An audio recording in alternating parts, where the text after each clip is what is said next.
for everything that you are saying. So before we do aquaculture, let me take a bite of one or two other livestock, livestock initiatives. Of course, of the livestock. So in preparation for Akokon Ketenkete and all the other efforts in livestock production, you are doing an intervention that will reach young people to excite them.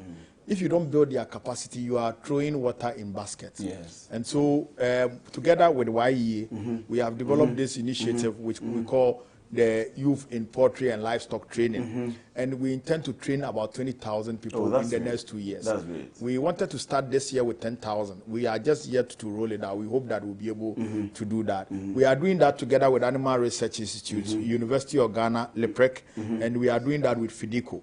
So we have partnered together to train them and certify them. Wow. The Animal Research Institute is the foremost research institute in animal, livestock, and poultry. And so we are bringing all the knowledge together and be able to impact the young people, to position them for the initiatives that we are bringing. So that if you are even going to give a young person some poultry, or you give them sheep and goats, and you want to do some rabbits, they would have the knowledge. And one area that I'm looking at developing from this office is our interest in rabbits. You know, rabbits is number one. I have a friend who actually does that, but it hasn't gone up that much. But he does post rabbits. When you come, I'll give you rabbits. I'll give you rabbit from my farm. You know, rabbit is number one on the healthy meat. Yes, I hear that. Number one. In fact, I haven't read that. It is most nutritious and most tastier than even a crantier. Really? But the rabbits grow faster. And they are more prolific in production than a crantier. You can produce rabbits, if you have one rabbit, one male and female, within 3 months, you can get about 50 of them. Oh, wow. Yes. Wow. You can get about 50 of them. Wow. So if you take very good care of them. And 3 months, they are matured for the market, for slaughtering. 3 months. One male, one female, 3 months, they will give birth. So they give birth. Yes, so their litter size could range from between. Will be ready for. Their litter size range between 5 to like 15. So they farrow every month. Okay. You understand? Yes. They farrow every month. And so if they farrow every month and they multiply faster. And so that is one area that we must develop as part of the food systems. Because we are not used to it. People don't really know about rabbit meat. People don't know. You know, previously, years ago, when we were young, we used to eat poultry meat during Christmas. Yes. Now we eat poultry meat every single day. And so it takes government effort to develop the food systems. And one of the areas that we are looking at developing is rabbit. Then the sheep and goat. The sheep and goat is already there. But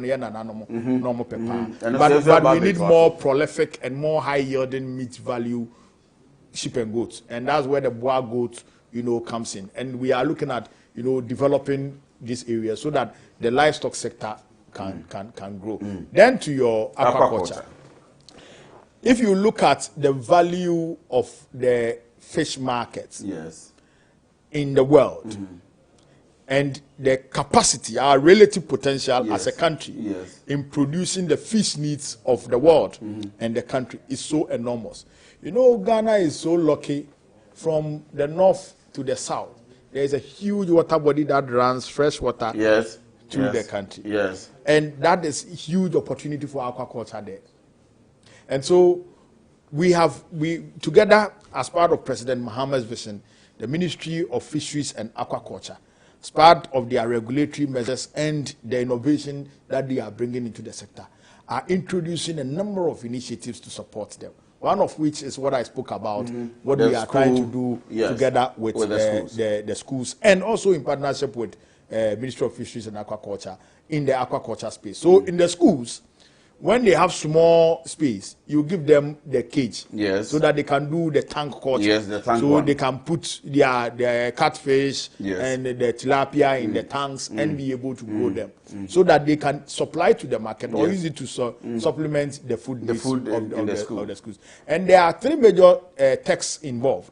So there's a tank one, which is a tarpaulin tank. There's concrete tank. Then there is the cage culture, which cage culture usually is set up in existing water bodies. So you have a lagoon, you have a lake, you put the suspended cage, then you can cultivate in there. And so there are various methods that you can use to do this. And then there is the aquaponics. So the aquaponics is combining food production or crop production with, fish production or aquaculture.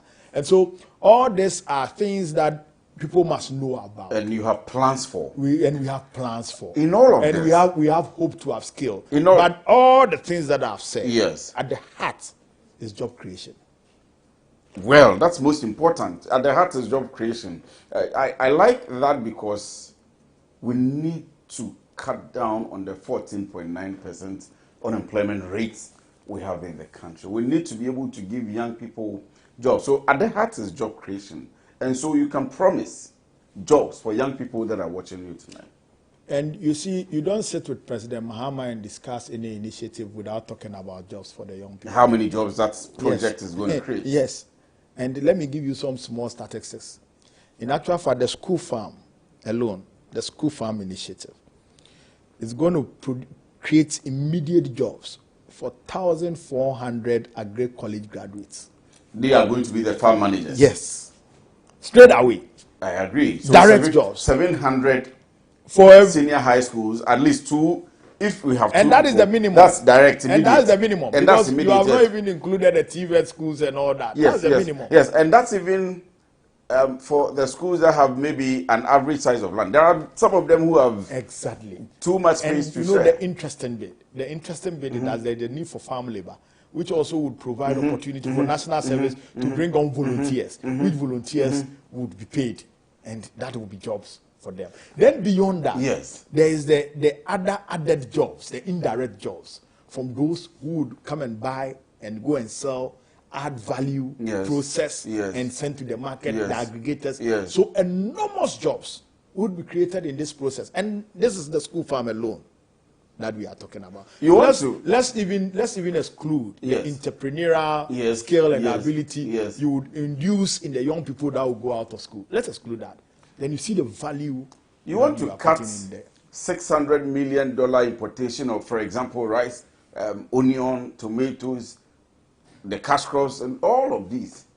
And so your office would have a lot of money to collaborate with the private sector developers, the public sector agencies, and be able to do all the things you're doing. In actual fact, I should have taken copies of these to show.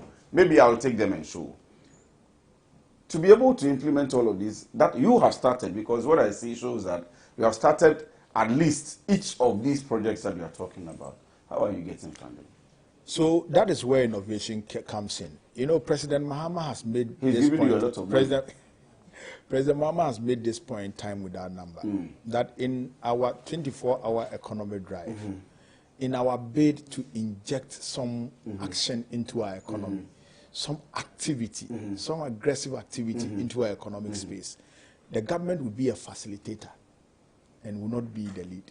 So we will not dominate, but we will facilitate so that the private sector would dominate and lead.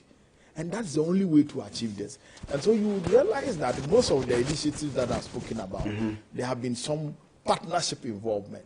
And that is the strength we bring from our collectivity, from our collaboration, from our partnership.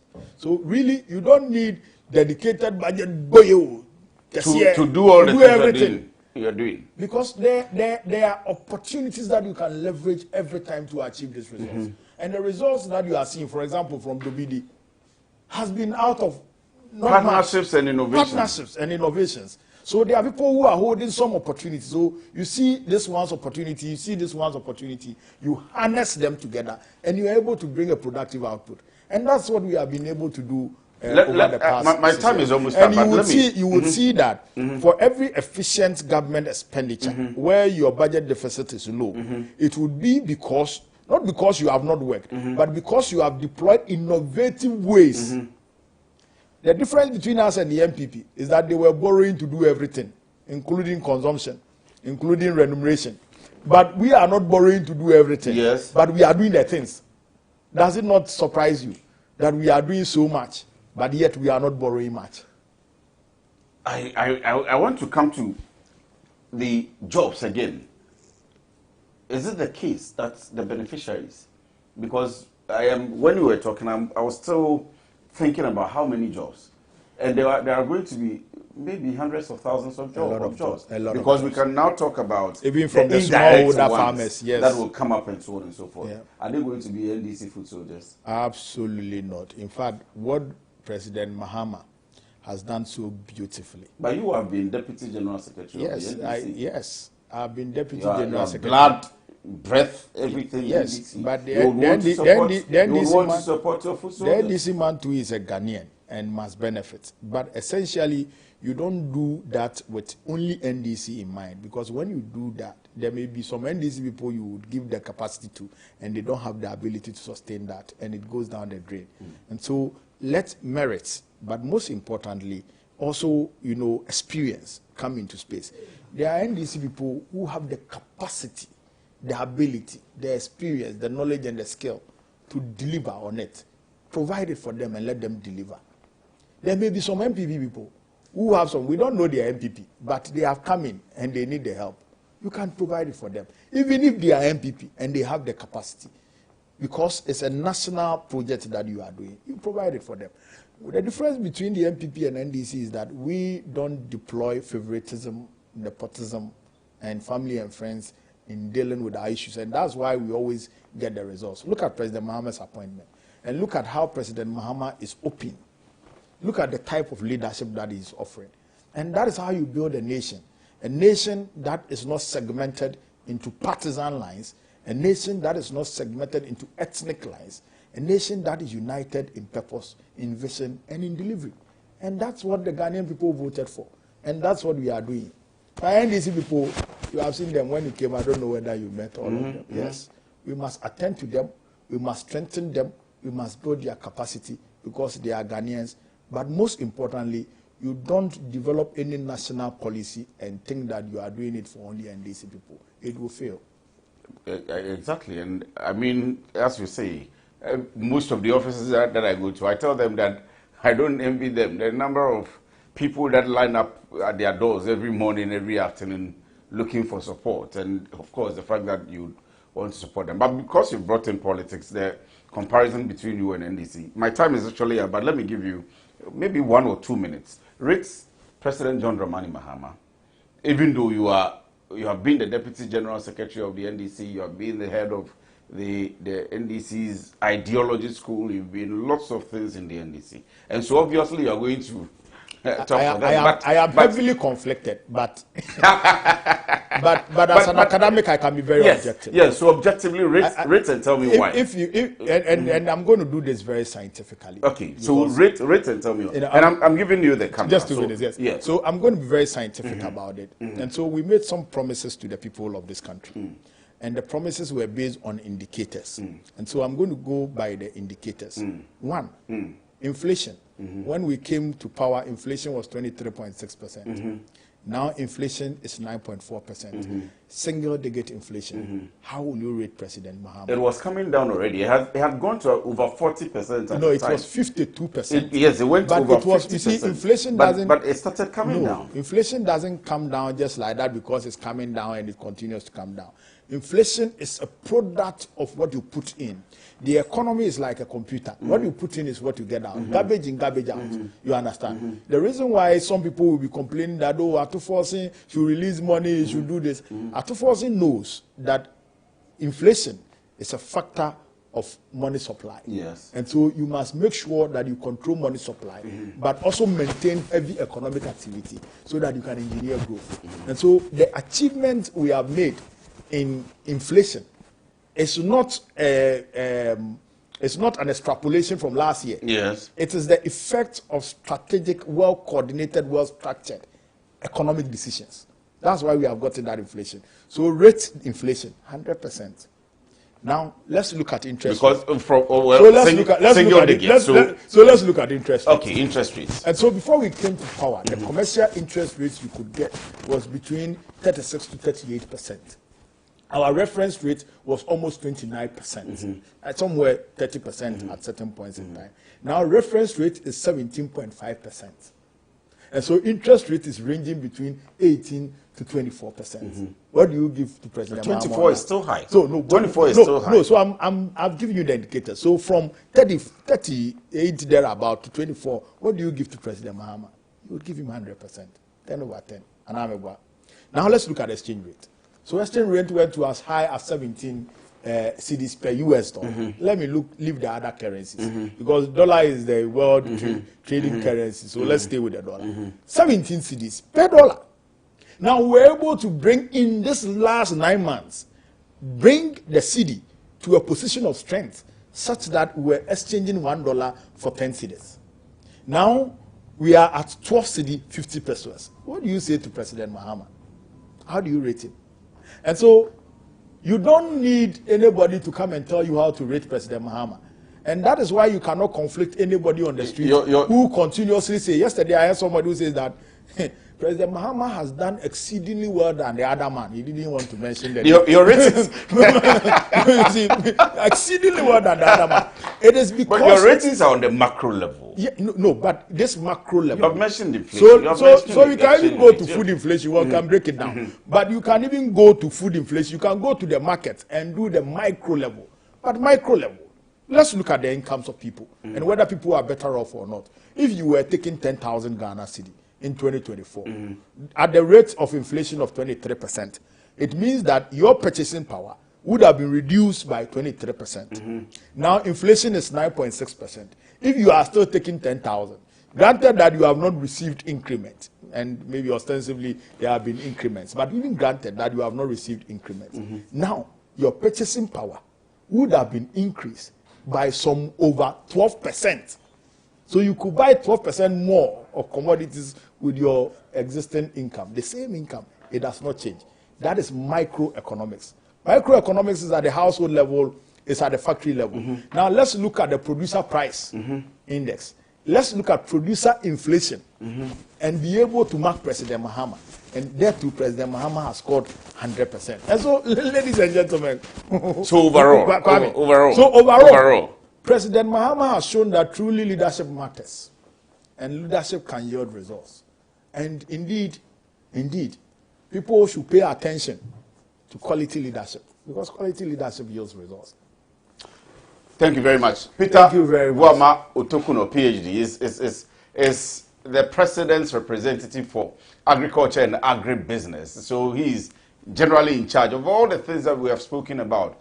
From last week to this week, it's been so exciting and it's been very insightful also. Lots of information. I'm sure that we'll have the opportunity to repeat this very interview for you. And of course, it will be online as well. So if you want to have a copy of it or if you want to see it, and maybe reach out to his office to partner them, to support them, to be with them in the kind of innovative ideas that they have and the projects that they are embarking on. You can always follow it up. And but you have a website. I've seen your website. Yes, www.pr.gov.gh. Oh, let's keep it again. www.pr.gov.gh. Okay. You would see all the things that we are doing on that site. But are you on social media as well? Yes, we are on social media, the presidential initiatives in agric and agribusiness. On Facebook, I think it's on Twitter as well. So I'm sure if you want to reach out to him or you want to reach out to them, whether you are an investor or you are a business person or you want to be in the agric space. That's our office is at the office of the president annex. Okay. So people can actually walk into you. And people walk in here, come in here every day with their initiatives. And so those who have innovative ideas, those who think they have some thoughts on how we should set up our programs and initiatives, our doors are widely opened and we'll receive them. And those who also need some information and some support in some spaces, they come, we provide guidance. There are a number of young people who come here. Some have projects, they want funding. We direct them to a Jumara, we direct some to national apprenticeship. So everybody has their own problems that they bring to government. That's what governance is about. Governance is about providing relief and support and comfort for the people. And with all of these ideas, we are praying that in the next reshuffle, you will be the minister of agric. Please. You are running away from that anyway. But that's the prayer. We are praying for you. I am happy and I have results to deliver. You are ostensibly rejecting the prayer. I have a legacy. Prayer of your brother who wishes that you grow in life. And so congratulations. What I want to assure you is that President Mahama is going to leave that legacy. and we are ready, poised to put in all our efforts. We are still praying to leave that legacy for We are still praying for you. You have to say amen to prayers. Amen. Prayers from God. Amen. So for all Ghanaians who want to reach out to our office to understand what we do and to share information to provide support, you can follow what we do on www.piaa.gov.gh, www.piaa.gov.gh, and you would get a lot of information from there. Or you can access our offices at the Office of the President Annex at Ridge. Right, thank you very much for doing the watching. This is Metro TV, and we have come your way live from our dear representative of the President, the Director in charge of the President's Agriculture and Agribusiness Initiative. Lots of ideas, lots of initiatives. You can see them. So thank you very much for watching. This is Metro TV.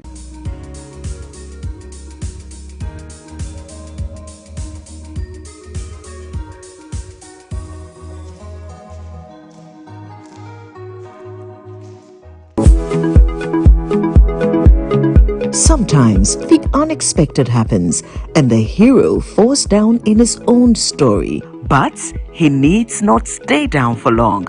Cosmopolitan Health Insurance is your trusted health partner. Whether an individual building a business, with Cosmopolitan Health Insurance, your medical care is our concern. For the best health insurance solutions for corporate institutions, groups and associations, families and individuals, choose Cosmopolitan Health Insurance from our over 700 accredited health service providers nationwide. Call us on 0302 540 668 or 0501 678 547 for all your health insurance solutions. Cosmopolitan Health Insurance, your medical care is our concern. Need your attention, please. Mnet Movies 4 brings you Action HQ. Before I describe the job, I have to know you can do it. The movie festival where action never clocks out. 1, 2, 3. Go! Business as usual means fist first, questions later. We don't do spreadsheets. Some carcades, a couple guns. We do high speeds. Put your foot to that floor and you burn. Our management style, very hands-on. Water cooler chats, surprisingly inspirational. I live my life a quarter mile at a time. This October, Mnet Movies 4 is mission control for mayhem. Complete destruction. It's home base for heroics. It's Action HQ. Consider your couch the corner office of chaos. This is not a drill. Report to Action HQ all month long on Mnet Movies 4, where action never clocks out. In life, choice is good, but choice plus safety is way better. Your safety and comfort is paramount. Under the cylinder recirculation model, you can buy LPG in a safe environment. All cylinders are inspected and maintained to the best safety standards, so your safety is assured. Just take your empty cylinder to the nearest exchange point and swap it for a filled cylinder. Different cylinder sizes will be available to meet your pocket size. Imagine cooking in a smoke-free environment. This will improve the health and well-being of you and your family. Choose LPG in a safer model of distribution. Cylinder recirculation model. Securing your safety. Creating more jobs. A message from the National Petroleum Authority under the patronage of the Ministry of Energy. Victory, celebration, legacy. It's 40 years of Jesus is our victory. Join Victory Bible Church International for the Wonderful Jesus Conference 2025. A power-packed celebration marking 40 glorious years of God's faith and God's grace. It all begins on Saturday, 12th October with the Mega Praise and Worship Night, a night of pure gratitude and praise. Then get ready for the Wonder Walk on October 25th, a citywide walk of testimony and victory. From October 27th to the 30th of October, the Wonderful Jesus Conference continues live at the VBCI Dominion Sanctuary, Awoshi Junction. Expect nothing but divine encounters, miracles and transformation. On October 31st, meet us at the Independence Square for a nationwide gathering of worship, power and the word. Then on November 1st, join the outreach program at Mancho Agbona. Then let's touch lives and share the love of Jesus Christ. And finally, the grand service at the Independence Square on November 2nd. Come and witness the glory of 40 years of victory. Ministering are Bishop N.A. Takiyaboy, Bishop Clement Amankwa Isehene, Bishop Elijah Saforo, and Bishop Emmanuel Akon. Wonderful Jesus Conference 2025. 40 years of grace, power, and impact. From the 12th of October to the 2nd of November. Victory Bible Church International invites you to celebrate Jesus, because Jesus is our victory.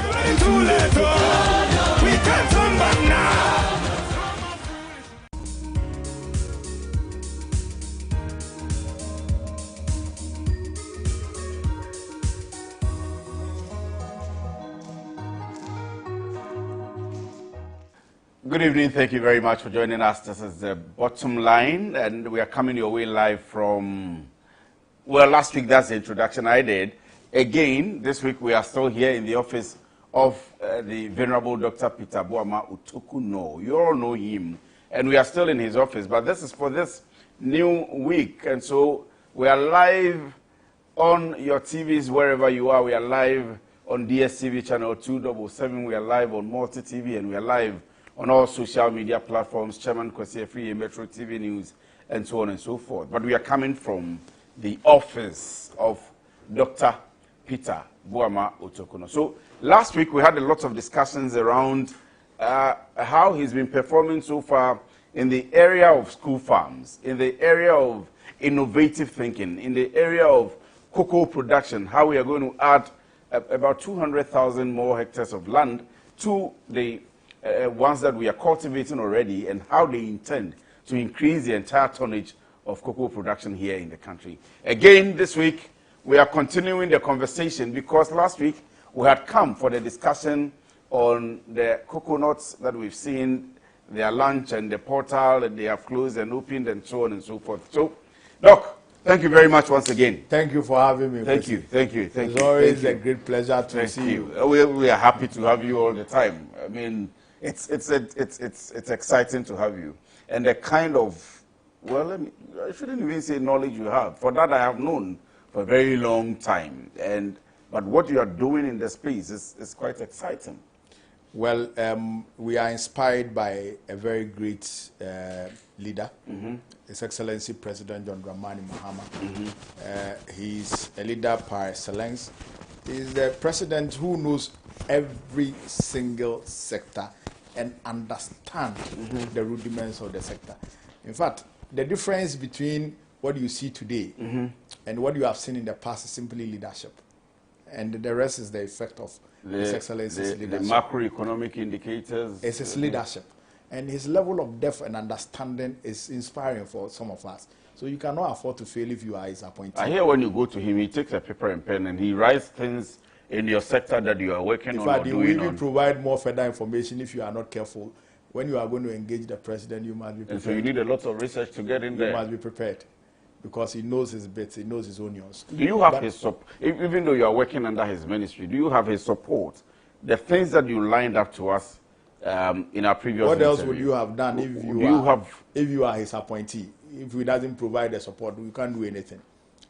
My office is under the office of the president, and I am in charge of presidential initiatives in agric and agriculture, and so there is full support. Is there duplicity in your work with that of the ministry? Not. Absolutely not.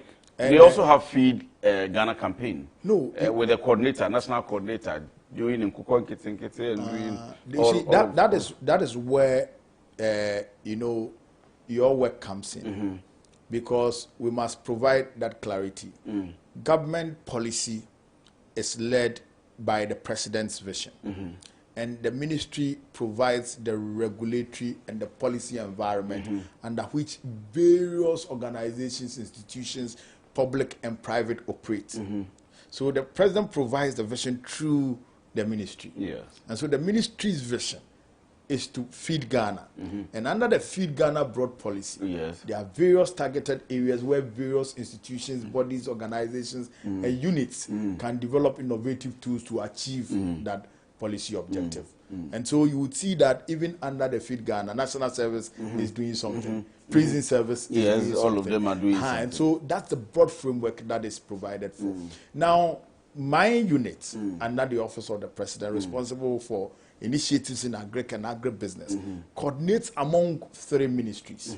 And so there is a fisheries and aquaculture ministry, and there are projects that we developed leveraging various partnerships under the broad policy framework of the Ministry of Fisheries and Aquaculture. So you do things with them in partnership with exactly, them. and same under trade. And so there's no duplicity, there's no conflicting. There is actually a rules. coordination. There's coordination, and that is what brings the results. The efficiency of the coordination is the results that you are seeing. And so if you get excited about some of the initiatives that we are doing, it's because we are efficiently coordinating and collaborating on almost everything. There's a project that we are doing with the fisheries ministry, some of which is tied into the coconut, and other which is tied into the youth in aquaculture initiative that we are working on. And so that's how President Mahama has designed the government to work, and that's why you are seeing all the results. The results you see on the food market in terms of food prices is not just by fluke. It didn't just come. It came by dint of hard work, by dint of strategic input from the president and his team to deliver these certain results. Last week we were discussing a lot of things. We had looked at the cocoa sector, we looked at the school farming, we looked at the industry, we looked at the Dobidi. The Dobidi, which I am, and the agriculture estates. I am in high anticipation of for the results and the agriculture estates. We want to pick up from there and move on, because we had come in to discuss the coconut seedlings project. Maybe if there is anything you want to add from last week, we can pick up from there. Then we come to the coconut seedlings. So let me leave the Okay, so let me do a quick recap. I said that the Agriculture for Economic Transformation agenda had 3 pillars. The Feed Ghana, the feed industry, and the agro input and infrastructure development. So we must develop the agro input and the infrastructure around the business, so that as we feed the industry and we feed the people, there is a complete network of comprehension among these 3 pillars. And so our projects mainly are developed under these 3 pillars. And so I spoke about what we are doing under Feed Ghana, and I mentioned the estate, the school farm, all are basically under the Feed Ghana objective, targeting the food crops under Feed Ghana. Then under the feed industry, that's where we are looking at the industrial crops. We are looking at the crops of economic value, and that's where we spoke about cocoa. And so coconuts is one of the very important, economic crops that we grow in Ghana. And fortunately for us in Africa, we are number 1. And we produce the largest amount of coconut. But incidentally, in the world, we are somewhere around number 12.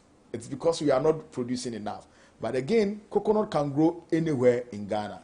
Anywhere? Anywhere. Not just along the seas? Anywhere in Ghana. Oh, I didn't know that. And the good news is that that market is about a $22.4 billion market. $22.4 billion market. Now, the future also is coconut. And I told you about the reason why cocoa will not leave the market very soon. So you mentioned it last week. Because of the health benefits. And so the Sri Lankans, the Indonesians, the Malaysians are investing heavily into coconut. Indeed, I think Malaysia is growing about 50 million coconut seedlings within the next medium term. And so President Mahama has directed that we also grow our coconut potential. And we're targeting 10 million seedlings in the medium term. And so to start with, we started with the 3 million coconut seedlings initiative, which we were doing together with CocoFeg and the Exim Bank. And so the past season, we have been able to efficiently build a sustainable system of giving out 3 million coconut seedlings. And we are not just giving out the seedlings. We are making sure that the seedlings go into the soil. And we are making sure that there is traceability. It is important for me. So let me allow you. Very, very important. Yes. The monitoring, the evaluation, the actualization of the project. I have told you that we are resetting. Yes. And resetting means that there must be a complete departure from the ordinary way of doing things. This is not the first time that any government might have done free seedling distribution. But this is the first time that we have announced that every ordinary Ghanaian who is interested in growing coconut could have access and opportunity to grow the coconut. And it is for a very good reason. The Coconut Federation has coconut plantation farmers who have registered as members, who also have the interest to expand. Beyond the expansion, we also want to bring in young people to develop their interest, to understand the agribusiness of coconut. And so that meant that you needed to give them the opportunity to come into the space. Yes. And so that means that you need to allow them to also have access to the input support that you are given. And so when we announced that, any Ghanaian who is interested in growing coconut plantation, we received about 1,001 applications, 1,100 people who want to get into coconut plantation. Who want to get into coconut plantation within a space of about two weeks. And that tells you that people are eager to move into the agribusiness space, but it is because of the opportunity. One of the biggest challenges of the coconut production is the input cost, the seedling cost and the planting gel. Yeah. And so it keeps the young people away and it keeps everybody away. Yes. Once government takes that burden of them, you would see the number of people coming in. And you know the interesting thing about coconut, you can plant your coconut and be able to harvest about 2 or 3 cycles of plantain, of maize, of soya bean, of vegetables within the same farm, whilst the coconut is coconut is growing. And so what we have done is to distribute these seedlings, and we started this about 3 months ago. We have distributed, in fact we are in the final phases of distributing the last batch for this season, because the season is going out and the southern belt is in the minor season. The rains are in. In the next 2 months the rains will be off. Then you have to move into the next season. And so we have provided the seedlings to the farmers, and every single farmer that we have provided the seedling to, the GPS address of your farm has been taken. The size of the farm has been taken. The farm is identified by the farm owner, and your contact details and your Ghana card details have all been taken. So you are telling me here and now. You are telling me here and now that Kofi Owusu is in Fadiman. He applied to receive cocoa seedlings and support in coconut seedlings and support in planting coconut in say Kwabre somewhere, or Fadiman Ponting somewhere in Kwabre. He is located specifically at Mamponting.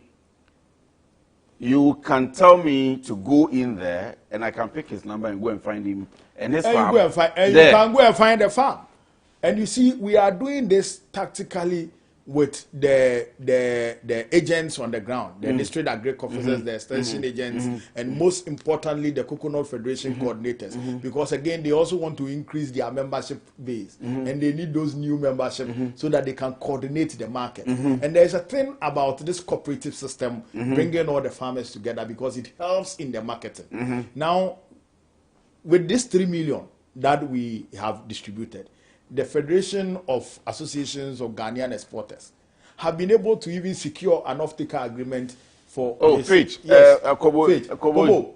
So they have been able to secure an off-taker agreement for this 3 million. That's powerful. And so the whole thing is a comprehensive approach to solving the problem, a coordinated approach to solving the problem. And so you are looking at the production end, and you are not leaving it there. You are looking at the entire value addition and the marketing, the market linkages. And so you would see that just 2 weeks ago, my brother Basintali launched another coconut program with the young people. So that was to use the coconut ask to produce the and they're actually calling for people, everybody who has a coconut. Exactly. So to use the biochar, and that is how you build an integrated agro-business. And so that's what we are doing in the coconut space, and it's going to continue from there. Let me trigger some excitement in you. Do you know that the coconut, every part of the coconut, including the coconut tree, is a very huge economic, Well, I only so the coconut water, take the water out of the coconut water alone is worth about $7 billion. The coconut meat is around 5.6 billion US dollars. That's 13. And the husk 6 billion. And the husk, yes, the husk that you see, the one you throw away. Yes, now yes. The fiber. Yes, That is what Malik is talking about. The biochar. Yeah, one of the most demanded agro commodities on the international market now. In fact, there are people who have come to this office and they want to order large volumes of biochar, and we are not able to provide. And so if we're able to complete what you are talking about, it means you can now supply the biochar as you talk about to the people who are in demand of it. In actual fact, we are hoping to move our revenue, our gains in the coconut sector from around just some 180 million US dollars to about 700 million US dollars in the medium term if we are able to succeed with the kind of plantation expansion. So in at least about 3-4 years, we should be hitting about 700 million. Hitting that if we are able to increase our plantation and the yields as well. That's again, I've kept saying forward thinking and innovative, but that's very key. And again, the number of employment that it's going to create. So beyond the plantation, beyond the harvesting, beyond the sale, the jobs also. The young people that are going to get jobs. Enormous. And so in the industrial space, we are also looking at palm. And so you want to do palm plantation? Palm plantation. And so the president has directed us to target about 200,000 hectares more palm. So you are doing that for cocoa, which you told us about last week. And you are doing that doing for palm, 200,000 hectares too. Yes. And so we are looking at various models of partnership to reach that 200,000 hectares. And so for now, we are working on the rudiments to target the areas that are degraded as a result of deforestation and mining and so on and so forth. So as part of our reclamation effort and as part of the diversification of the livelihoods of the young people in the mining areas, we are moving into the palm, plantation. And palm becomes one critical economic crop that you can use to provide alternative livelihood for these mining areas. And so in the next medium term, we are targeting 10 million seedlings in palm. And so we want to provide the seedlings and provide all the planting gels and all the instruments that will allow them to easily cultivate the various sizes of palm plantation. And we are concentrating that also because we want to enclave the production so that it will help in easy aggregation of the output for the industrialization. So if you want to set palm factories, palm oil factories, the refineries and all those things, you are enclaved within that zone so that you are able to easily aggregate the raw material for processing. And so that is what we are doing under palm. And we are doing same for cashew. Cashew as it stands now in Africa also has huge export value. Very huge. In fact, cashew is actually the next cocoa. Cashew is actually the next cocoa. And for our country, our cashew is a premium cashew.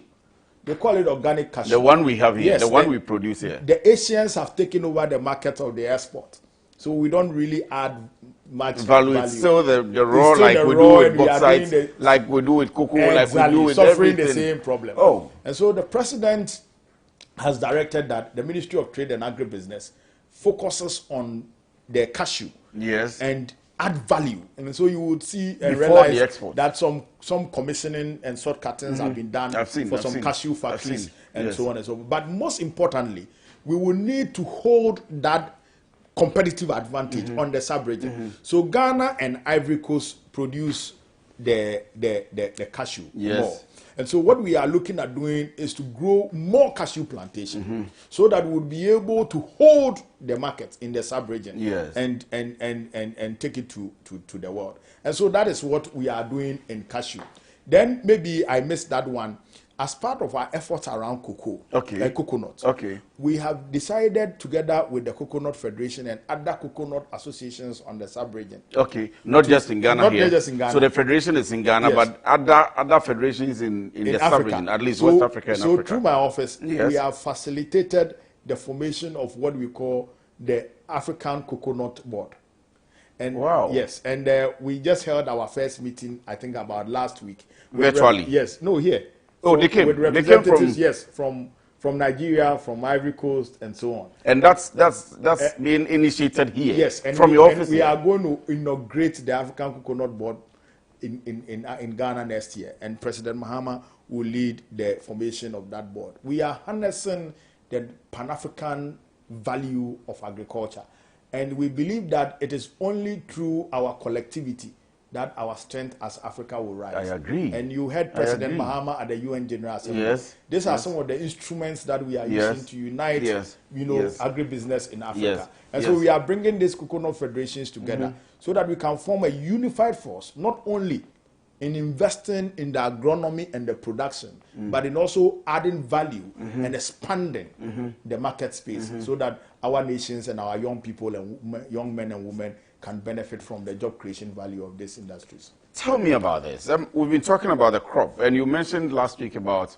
the animals also. Is there a focus on making sure that we are sufficient also when it comes to meat, animals, and that? And maybe we can add the aquaculture. You had mentioned briefly the aquaculture that you will pick up in some of the schools, those who don't have a lot of lands. Let's do that. These two ones. Let's touch on these two. So the protein bit is very, very important. You know, the president is a good farmer.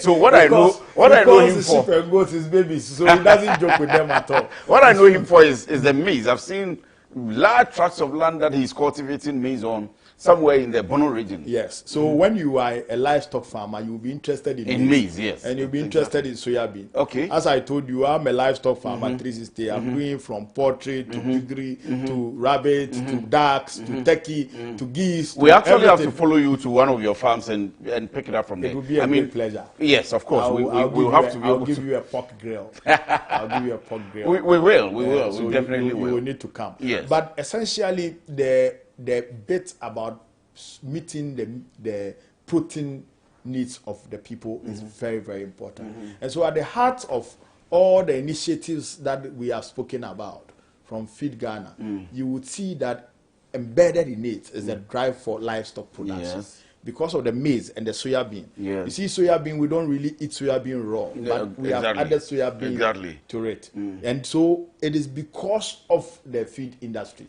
the animal feed industry. If you're able to offshoot or overshoot your production in maize and soybean, then you will be growing the livestock industry. In the livestock sector, let's pick it one after the other. Sure. Maybe poultry subsector. The poultry subsector is suffering in Ghana because of the feed cost. The feed cost constitutes about 70% of the production. When you speak to the farmers, that's a complaint they have. The feed. In my area, my farm area, yes, all the poultry farmers there, the past 3-4 years, they all closed down. In fact, they closed down because of feed. The feed cost overshot the management, capacity of most of the farms. So they had to close down. And so it meant that we needed to work on the feed cost. And that is why this year we are producing more soybean and more maize. But essentially also you must control the market, because soybean across the world is a high value commodity. And our soybean, they call it organic soybean. So it is the most sought after in the world. And so you have these Indians exporting the raw soybeans. And that's why we made the noise to the government, and a year ago they had to ban the export of the raw beans. Now this year, the Minister of Trade and Agribusiness has also extended the ban on the raw soybean, said that you can't even process and export the milk. Exactly. So you can only export the oil. You don't have a problem if you mill the oil. At least the value is added. But you leave the mill for our livestock. Yes. Because you are building a livestock industry. President Mahama wants to transform the poultry space, because in Ghana, every single table from Monday to Sunday enjoys one poultry product. Either chicken or eggs or chicken thigh or chicken back or chicken wings. I like the wings. Oh yeah. Every evening when you sit down, it's important. So President Mahama wants to transform that sector, and we are spending over $600 to $700 million every year to import something that we can produce easily. when we have the potential. And so you must have heard about our Akukon Kitinkiti. Yes, of course. It's very popular. One of the most popular programs. Which is an offshoot of the Poultry Farm to the Table initiative. And our friends wanted to poo-poo it, so we came up with the Akukon Kitinkiti, initiative. Ostensibly, what the president wants to do with the poultry space is that we are able to build an industry that will make us self-sufficient in our poultry products. And the poultry system in Ghana mainly was producing full whole chicken. And so traditionally we are used to killing our whole chicken and getting the wings and getting the legs. I used to like the head. So when they kill chicken in the house, I used to like the head. You put some small pepper in and... Yes, we are used to it. But the food systems have changed significantly. Now the food systems have moved away from just the full chicken to poultry products. So some like the breast, and the breast has its own market. Some like the thighs, the drumsticks. Some like the wings. And so it has changed the entire market. That means that the value addition processes must change. The story must change. And so you will produce the chicken all right. If you don't put the chicken in products, then you will not be able to take advantage of the market. And so President Mahama is saying that under the poultry farm to the table, let's look at commercialization and value addition of producing the broilers. Let's look at producing large-scale eggs so that we don't import eggs like the past few years when we went into crisis, we were importing eggs from China. So that we will be able to produce enough not only to feed Ghana, but to feed the sub-region. It brings me to one quick question before you go on how as a country we'll be able to have our own hatcheries so that we don't bring day-old chicks every day. The amount of money that goes into bringing day-old chicks every evening into the country, if we invest it locally, we would create jobs, first of all, would save the country a lot of money and retain it in the country. You are talking in the spirit. So indeed, this is a very important aspect of our transformation and resetting agenda. You might have seen me visit the Kuipers Breeders Farms. And the Kuipers Breeders Farms is one of the biggest, breeder farms in Ghana. And they are hatching the eggs here. All the birds in my poultry farm are from there. From Kuipers. And so it's one of the ways to empower. And together with Kuipers, we are developing one of our initiatives that will provide, support to farmers through commercial farmers through giving them the birds and providing the needed support to be able to move into the industry. The Ministry of Food and Agriculture very soon, I think this month, would launch the Akukon Kitinkiti initiative that will provide birds to households to grow, to support the market. But most importantly, the commercialization bit, where the anchor farmers will be provided with the birds to produce large quantities of the birds and be able to move into the processing the commercial plants. ones, yes. There are some processing plants that through the ingenuity of my very good brother, Honorable Eric Opoku, they are setting up to build. There are a few already in existence that have upscaled their capacity to be able to take the numbers that the government is investing in. One is the agro farms in the central region. They have expanded their capacity. They can take more numbers. And even the food chain franchise around the country, KFC and all those people, have also given offtake agreements. Offtake agreements to this initiative. So we are hoping to build an integrated, sustainable poultry sector industry, but we are not leaving it there. And if we have time, there is more I'll talk about from sheep and goats to piggery to cattle. And just last week, we did the livestock day. But whilst we were doing the livestock day, I was in Bulgaria visiting one technology farm, a new modernized technology they call the travel mat. And you know what they do with the travel mat? They do intensive system of production of cattle. And so they have these rooms that they are built like a cold room. And they grow the feed in that room. And one small room of about 20 feet by 40 feet is producing 3.5 metric tons of feed to feed 200 cattle. Wow. And because myself, I want to do intensive system of cattle production. Because in Ghana, we don't do intensive system of cattle production. That's why we don't do dairy products. Exactly. So we it's do just a Fulani people moving them around. Now you want to deal with farmer-header conflict, Fulani and the farmer. Yes. The best way to deal with that is to train them on intensive systems. And so together with the Cattle Farmers Association of Ghana, we have developed a program which we are doing together to train these farmers in intensive system of production. And we are doing that together with University of Ghana Livestock and Poultry Improvement Research Center. Let me go on break, but quickly, again, this will not remain on paper. Absolutely not on paper. This will not remain on paper. The reason why these things cannot remain on paper because the ideas the way you are sharing the ideas and the problems are hanging around your neck. Yes. And you have the power of innovation, and you have the stakeholders interested. There's nothing that should make you fail. We'll be right back. Stay with us.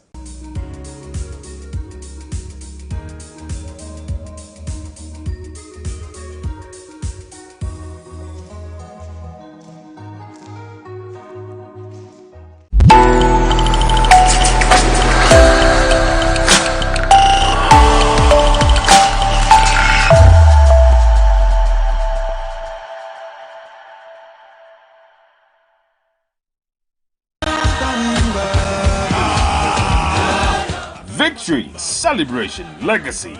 It's 40 years of Jesus is our victory. Join Victory Bible Church International for the Wonderful Jesus Conference 2025. A power-packed celebration marking 40 glorious years of God's faith and God's grace.